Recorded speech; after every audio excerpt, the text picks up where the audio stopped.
ready to go. If the beat hits, I'm ready to go. Welcome to Varsity 4, your home for high school sports. I'm Alessandra Pontbriand. Of course, he is the great Justin Barney. And for the entire school year, we will be bringing you the latest high school sports news each Thursday night from 10:45 to 11 p.m. here on News4JAX. Now, we're 6 weeks through the high school football season, Justin.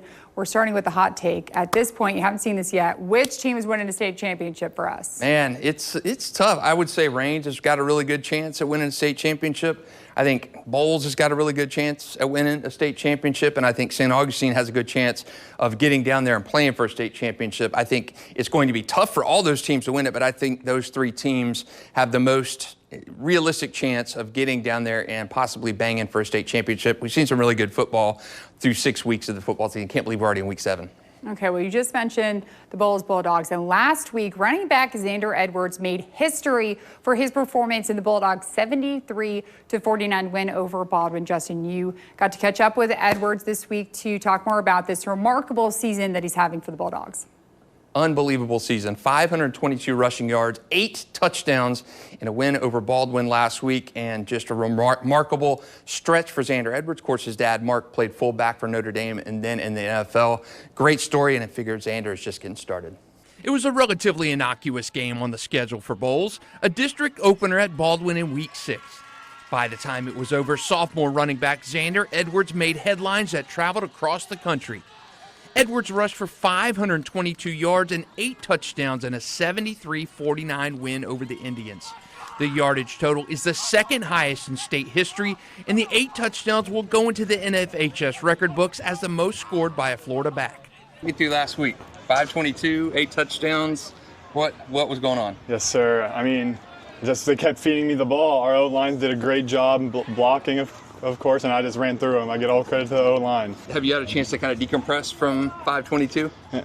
It's unreal. It's surreal. I'm still trying to process all of this because it's like crazy, but it's a blessing. I'm blessed.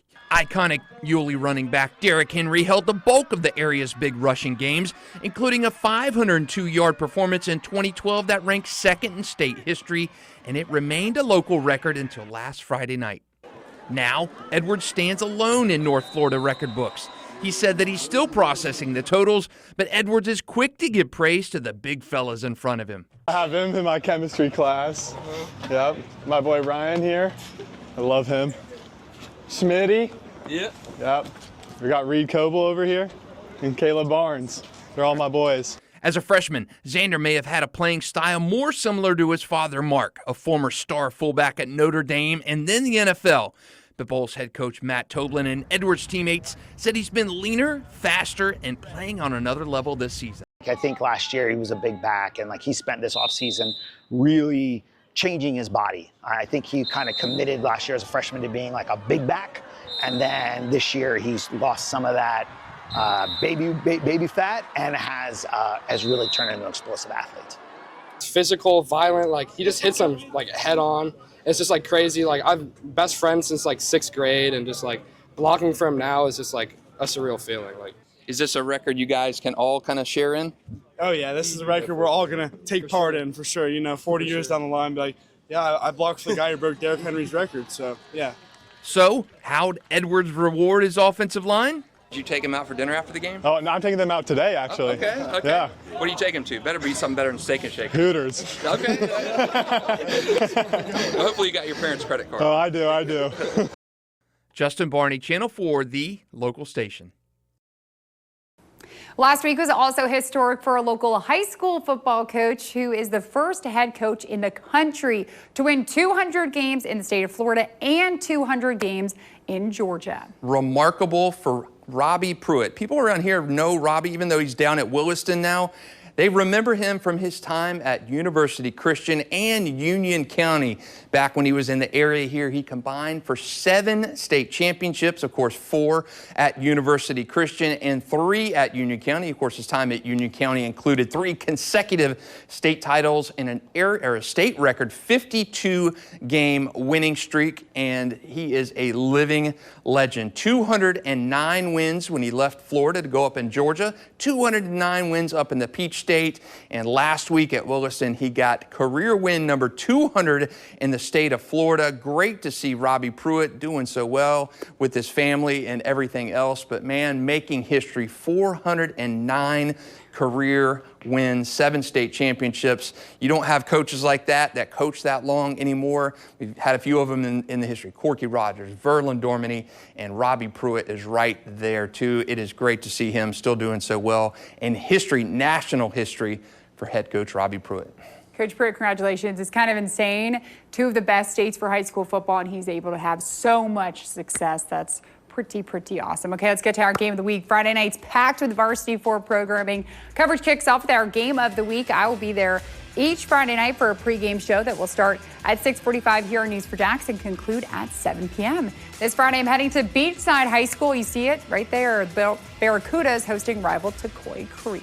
That is going to be a good one. They call it the Surf and Turf rivalry, the 2 newest schools in St. Johns County. That game is always so fun. Looking forward to seeing Eddie Jordan, what he can do against this defense. He has been phenomenal this year as the Beachside quarterback. 535 passing yards his last game out. Okay, well, once I'm done with the Varsity 4 pregame show at 7 p.m., keep watching on News4JAX Plus for Friday Night Lights. We are partnering with 1010XL for high school football stream. So Justin and 1010XL's Ryan Hacker Green will be live from 7 to 9, breaking down the area's games that night. They also will be dipping into the game of the week stream, so 2 hours of the latest updates from high school football across our area. And you will find our sports team all over Northeast Florida and Southeast Georgia filming games each Friday night for our Varsity 4 football show. Catch highlights from our game of the week, as well as many more games in our area at 10:30 p.m. And Justin, you'll also join Jamal St. Cyr for a look at how the Super 10 teams competed that night. And speaking of Justin, all season, you will be revealing your Super 10 each Tuesday night at 10 p.m. right here on News4JAX. So take us through the highlights of the newest rankings, including a new #1 team. Yeah, new #1 team, really for the 3rd time this season. St. Augustine moved up to #1, moving past Rain. St. Augustine's body of work has just been fantastic this year. 3 wins over Super 10 teams, including Bolles, Nice, and Columbia. Of course, I have Rain's #2, Bolles 3, Mandarin moving up a spot to 4, Oakleaf at 5, Nice at 6, Bradford moving up a spot to #7, 8, 9, and 10 are Columbia, Beachside, and then Ed White. So some changes there. A lot of teams moving places. Man, we got some really good football teams in our area. Okay, well, stay tuned when we come back. This weekend is the annual Rains-Ribault rivalry game. News4JAX reporter Chris Will stopped by both teams' practices this week. Why this game means so much to the Jacksonville's Northwest community next when Varsity 4 returns. This weekend is the annual Northwest Classic. Ribault hosting Rains on Saturday at 2 p.m. News4JAX reporter Chris Will spent time at both the Vikings and Trojans practices this week to see why this game means so much to the Northwest Jacksonville community. The week is finally here. Rains versus Ribault back in the community. It all started. The Northwest Classic, a tale of 2 schools just a mile apart with so much on the line. It is insane. Tradition, energy, electricity. The community coming back together. All the hype, all the history. Which is why both teams are doing everything they can to make sure they are ready. What else is at stake when it comes to this game? Bragging rights. Who holds the trophy for 365 days. It is also a district game, so playoff implications, but the impact of this rivalry goes well beyond the white lines. What is it about this matchup that makes it as special as it is? Community.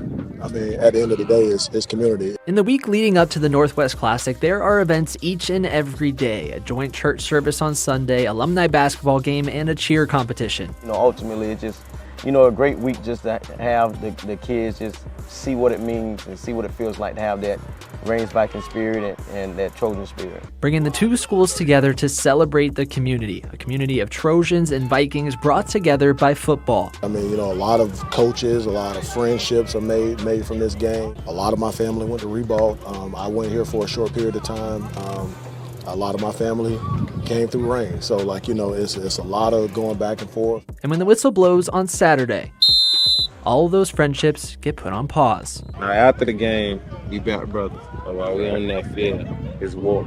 We got to go out there and play, whether it's our brother, our cousin, our friend, our best friend. We still got to go out there and play and compete and put on for the city of Jacksonville and the community. Which means the mission doesn't change. I'm hoping to walk away with a victory. It's gonna feel good going into history that we beat Reigns. They was undefeated. There's another opponent that's in the way of our goal of being a state champion. So we want to take this game serious, and we want to do what we can to come out with a victory. A historic rivalry on a new field Saturday at 2. Chris Will, Channel 4, the local station. That game means so much to players, to families, to alumni, everybody. So really looking forward to that game on Saturday afternoon at 2. Okay, well, I'll have highlights and post-game sound Saturday. Tune in each week, though, here on Varsity for a behind-the-scenes look of what makes this Vikings team roll. Chris Will bringing you an in-depth look all season long. And finally, continuing with the excitement for the Northwest Classic. Throwback Thursday to the past rivalry games, right? Yeah, Reigns, Ribault. If you've never been to one of these games, you're missing out, because Reigns and Ribault, the food, the tailgate atmosphere, everything is so exciting. Oh yeah, and they play a football game there too. Look some of the highlights from these games in the past.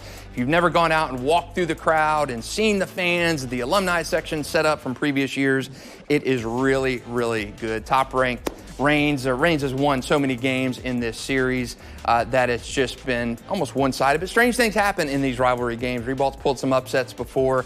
Reigns has pulled some upsets when Ribault's been winning. So expect a big one on Saturday afternoon. And as we wrap up, you can watch Varsity 4 every Thursday night during the school year from 10:45 to 11 p.m. here on News4JAX. We will be bringing you the latest high school sports news each week. And by the way, Reigns Ribault played at Ribault High School on their new field on Saturday, like I said, at 2 p.m. But follow us on Sports4JAX on Instagram to get even more sports news. But thank you for watching Varsity 4, and good night.